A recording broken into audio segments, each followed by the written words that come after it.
He should have known something was wrong when Marco showed up at midnight. The man standing on the doorstep was soaked through with sweat even though the air was cold. His eyes were wide open, wider than they should have been, like something was pulling them from behind. His lips were moving, but no sound came out. In his right hand he held a small black thumb drive. Not the cheap plastic kind. This one was matte black with no writing on it. No brand, no serial number. Just smooth, dark metal like a bullet casing.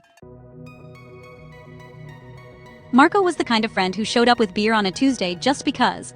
He laughed too loud at his own jokes. He left voicemails that went on for minutes. He was the last person you would expect to see standing in a doorway looking like he had just crawled out of a burning building. Marco grabbed Lucas's wrist. His fingers were ice cold. He pressed the drive into Lucas's palm and whispered something that sounded like a name. Or maybe a word. It was not English. It was not anything. Lucas asked what was wrong. Marco did not answer. He opened his mouth and the sound that came out was not a scream. It was too low for a scream. Too wet. It was the sound of something breaking inside a person. Something that was never meant to break. Then he dropped. The neighbors heard the thud. Someone called an ambulance. The paramedics said heart attack. They said maybe a seizure. They said sometimes these things just happen in young men. No warning, no reason. They zipped the bag and took him away. Lucas stood in the doorway holding the black drive and watched them go. He should have thrown it away. He does not know why he did not. He told himself it was grief. He told himself he needed answers. But honestly, the truth is simpler and worse. He did not throw it away because he was curious. Marco had handed it to him like it was the only thing in the world that mattered. And, well, some part of Lucas needed to know why. The drive had nothing on it. When he plugged it in, his computer recognized it but showed no files. 0 bytes used, 0 bytes free. He checked again. Nothing. He was about to unplug it when a folder appeared. It blinked onto the screen like it had always been there, like he had just missed it. The folder had no name, just a string of characters that looked like letters but were not. Not English, not Spanish, not any language he had ever seen. He clicked it. Inside was one file, an executable. The name was a jumble of numbers and letters that made no sense. Lucas stared at it for a long time. Then he double-clicked. The screen went black. Not a screensaver black. Not a loading screen black. The kind of black that makes you think the computer has died. He waited. Nothing happened. He reached for the power button and the screen lit up. It was a game. Old graphics, you know, the kind from the 90s. A side-scroller. The character was a man in a brown coat running through a forest. The trees were wrong. They were drawn straight, too straight, like bars on a cage. The man ran forward. Lucas pressed the arrow key and the man moved. He pressed again. The man kept running. There were no enemies, no obstacles, just the man, the forest, and the path that stretched ahead. He ran for what felt like minutes. The forest did not change. The trees did not move. The only thing that changed was the man's face. He had started with a neutral expression. Now his mouth was open. His eyes were wide. He looked like he was screaming, but there was no sound. The screen flickered. Lucas blinked. When he opened his eyes, the man was closer. The camera had zoomed in without him pressing anything. He could see the man's face clearly now. His mouth was still open. His eyes were still wide. But there was something else. Something behind his eyes. Something pale and white that was not supposed to be there. Lucas tried to close the game. Escape did nothing. Control-Alt-Delete did nothing. The mouse pointer moved, but it could not leave the window. It was stuck inside the game like it was part of it.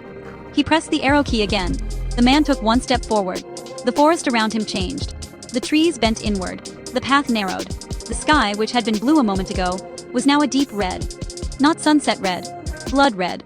The kind of red that makes you look away. Lucas did not look away. He could not. The man's face was pressed against the screen now.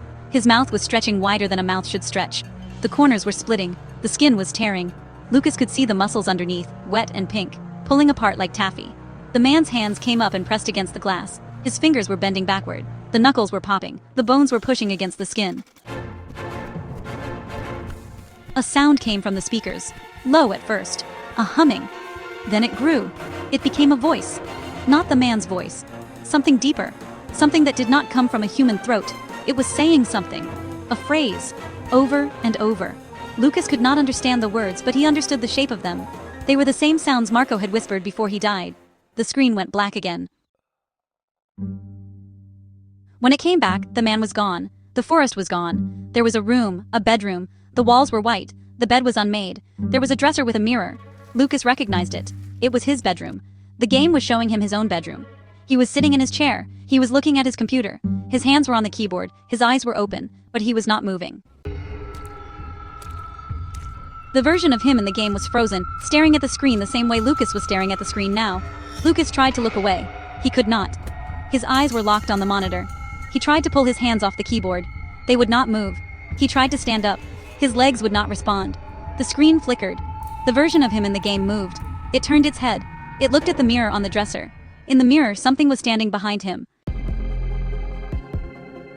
It was tall. It was thin. It had no face. Just a smooth white surface where a face should be. The thing put its hands on the frozen version of him. One hand on his shoulder. One hand on the back of his skull. Lucas felt hands on him. Cold. Heavy. One on his shoulder. One on the back of his skull.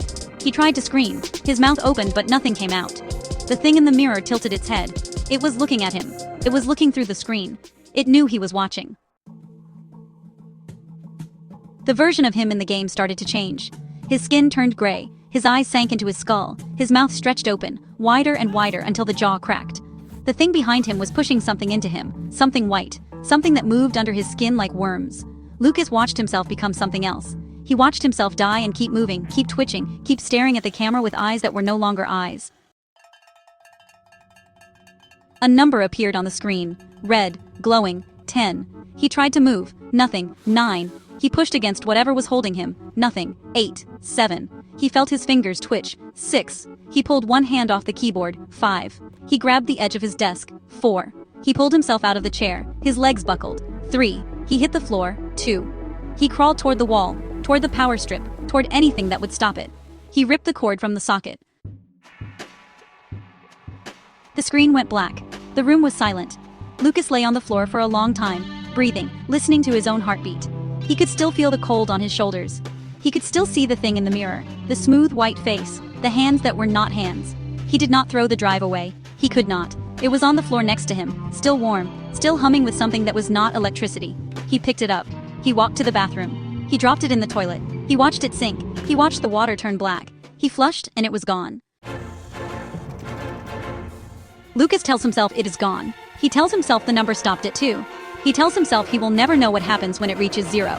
But at night, when his room is dark and his computer is off, he sees the red numbers behind his eyelids. 2, 1, 0. And sometimes, when he looks in the mirror, he thinks he sees something standing behind him.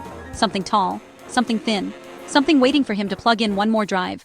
Something that knows his name now, something that whispered it to Marco first. He sleeps with the lights on now, but the drive is out there somewhere. If you ever find a black USB with no name, do not plug it in. Hit like so more people see this. Subscribe before the countdown hits 0, and whatever you do, do not look in the mirror.